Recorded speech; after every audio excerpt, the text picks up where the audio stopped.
দিনটি ছিল স্বাধীনতা দিবসের দিন। তাই এই দিন বিভিন্ন স্কুল থেকে, বিভিন্ন মাদ্রাসা থেকে প্রভাত ফেরি বের হয়।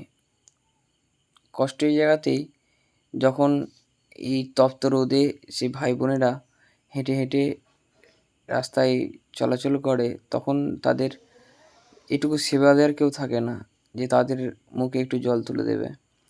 তাই আমরা প্রতিজ্ঞা নিয়েছিলাম এবছর, গত 3 বছর ধরেই করে আসছি। এবছর প্রতিজ্ঞা নিলাম যে কোনো ভাই বোনকে মানে পিপাসাতে ভুগতে দেব না।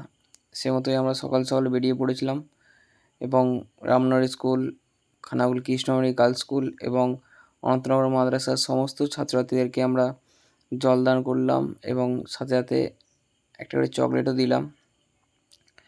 দেখতে পাচ্ছেন আমাদের ভিডিওতে আপনারা। তো এই সব কাজ আমরা করতে পারি আপনাদের ভালোবাসায়, আপনাদের পাশে থাকাতে। এভাবে আপনারা পাশে থাকবেন, ভালোবাসা দেবেন। আমরা এভাবে মানবের সেবা, সমাজ সেবা করে চলব।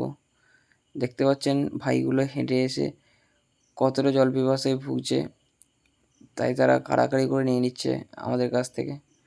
আমাদের ফাউন্ডেশনের প্রত্যেকটা মেম্বার প্রচুর পরিশ্রম করেছে প্রায় হাজার হাজার স্টুডেন্টদের সেবার জন্য।